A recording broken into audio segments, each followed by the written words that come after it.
guns, while the rest of us... The rest of us? The rest of us are just left defenseless. Americans who own guns, people like you and me, prevent over 1 million violent crimes every year. Get the facts on gun control. Visit armedandsecure.org. That's armedandsecure.org. You're listening to the Republic Broadcasting Network, because you can handle the truth.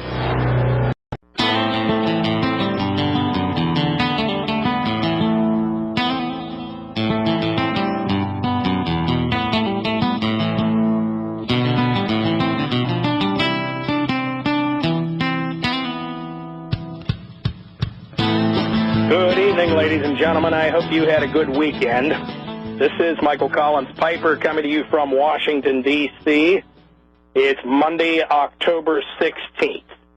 I hope you have your pen and paper ready, because in the next few minutes, well into the program here, I'm going to be giving you some information about a very interesting book, which is available in the bookstores, or you can order it directly from the publisher, but it's a book that I think people need to take a close look at. I'll be telling you a little bit about that, also giving you a website on a related topic that I think you need to look at. So please get your pen and paper handy. And it's always good to have your pen and paper handy to write down the numbers where you can call here to RBN and make a pledge, or just a one-time contribution if that's all you can do. But get your pen and paper handy ready. All right, well, let me tell you first off, we're going to have guests on Tuesday and Wednesday night. I'll tell you about them in a second. But on Thursday night, I'd like to have an open discussion with the listeners on a specific topic. Who are America's top traitors, the people who are un-American and anti-American? Now, as we know, the Bush administration is calling a lot of us traitors and un-American and anti-American because of our point of view. But you know what? We're not un-American and anti-American. We're pro-American. So that's why I think we need to kind of get a consensus among ourselves as to who the real un-American and anti-American people are who are operating on American soil today. People in the media, people working the internet, people in public office, whether it's in Congress or in the local, even state legislators, anybody who is really proving themselves to be among the worst traitors in America today.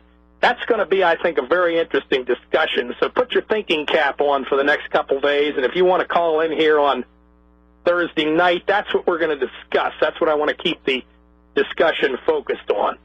Obviously, of course, George W. Bush is going to be right at the top, along with Dick Cheney and maybe some members of the cabinet, but there's lots of other people, too, in public life today, in the media, on the internet, you name it.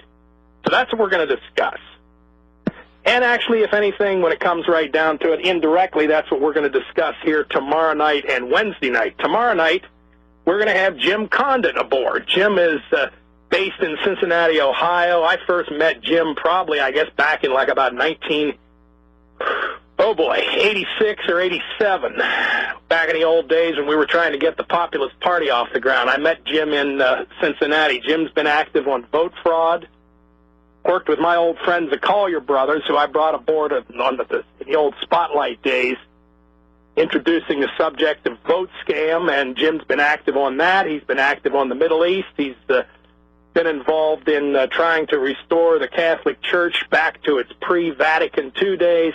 Jim's just a great guy, and if you've ever heard him on the radio before, you know what a sincere and dedicated Christian and patriot he is in all senses of the word. So Jim will be our guest tomorrow night. Then on Wednesday night, another old friend of mine who I've known since 1984, John DeNugent. He's run for Congress. He's been active in writing for the Barnes Review and working for American Free Press, the newspaper for which I'm a regular correspondent. I think I may have just said he's an ex-Marine officer, fluent in several languages, a very articulate exponent of a point of view that needs to be heard. With John, we're going to be talking about a very interesting subject which has received a lot of focus on the Internet recently, the subject of psychopathology, the misbehavior of people in public life. And how this real insanity is a thread that has a real impact on political discourse and political conduct in America today. Will be a very interesting discussion. When we come back, I have a few comments, and if you still want to call in and talk about the JFK assassination, as some people wanted to do but didn't get in last week, you're free to do it. Anyway, get your pen and paper handy. A few comments when we come back. The Idaho Observer is one of the last independent American presses and isn't afraid to print the truth. The Idaho Observer is a monthly 24-page hard copy newspaper in its 5th year of addressing important issues affecting all freedom-loving Americans. If you are concerned about the burgeoning national debt and the Orwellian police state growing up around you, then subscribe to the Idaho Observer. Only $25 for 12 monthly issues. Idaho Observer readers receive vital insight into events as they unfold. Our articles editorially emphasize activism and serve as a networking tool for like-minded individuals determined to make a difference. The Idaho Observer, printing what you need to be fully informed on issues that matter to real Americans. Go to idaho-observer.com or call 208-255-2307. That's 208-255-2307.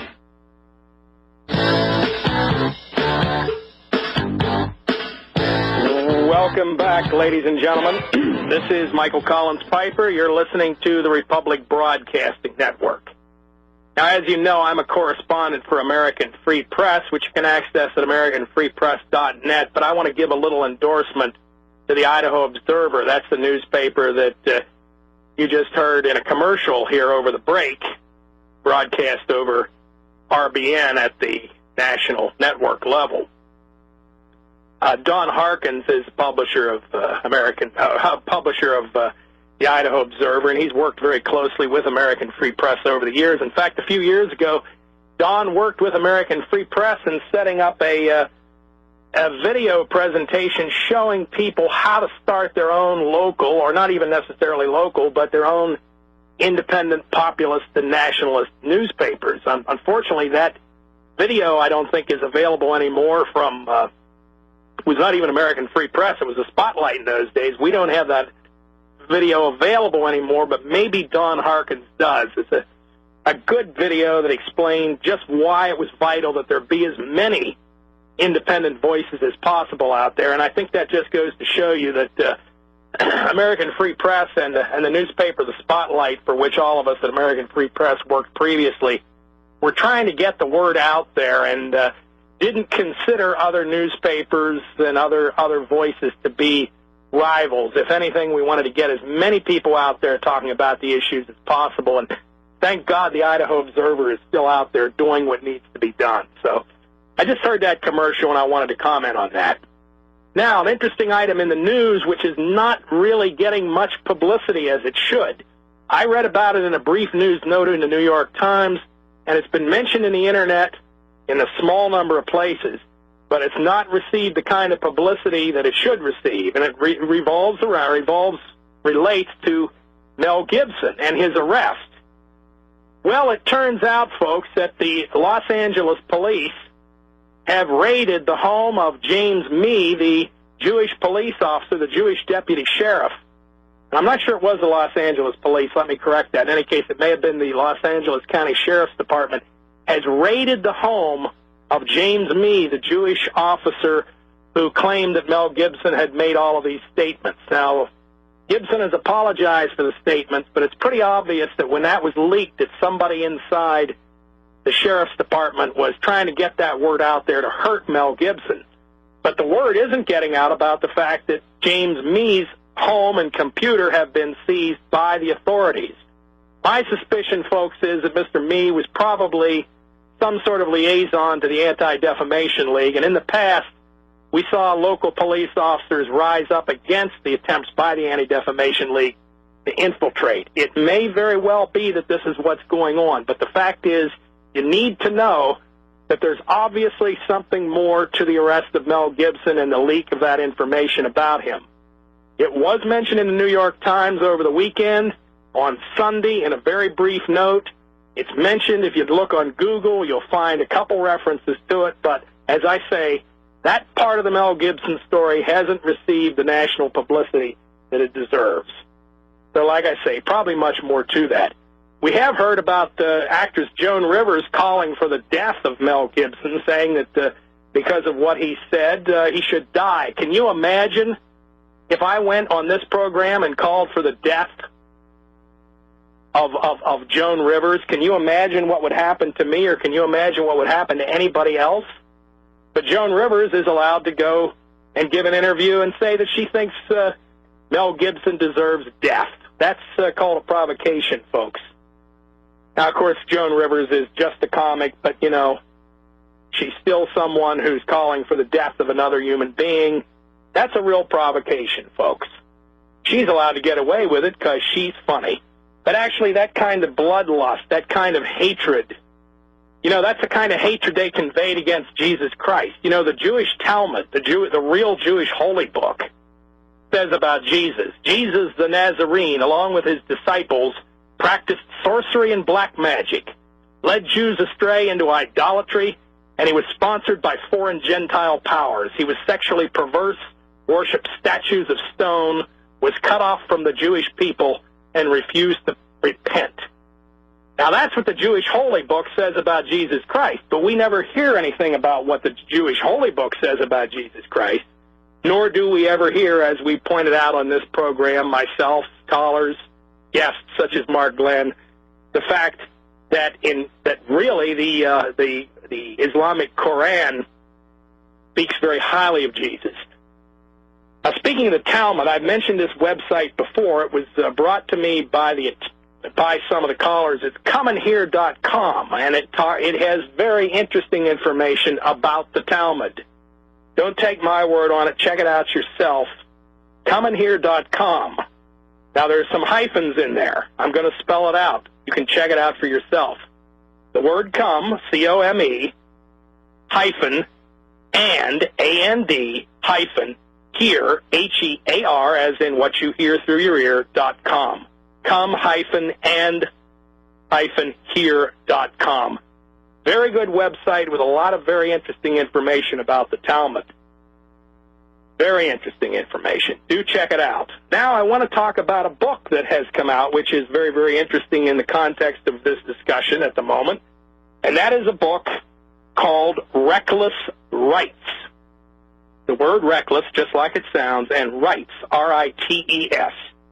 The author's name is Horowitz, H-O-R-O-W-I-T-Z, Elliot Horowitz. Elliot has two L's in it, E-L-L-I-O-T-T, two L's and two E, two L's and two T's, E-L-L-I-O-T-T, Horowitz, H-O-R-O-W-I-T-Z. The book is entitled Reckless Rites, and the subtitle, you don't need to write this down. The subtitle, though, is very revealing, Purim and the Legacy of Jewish Violence.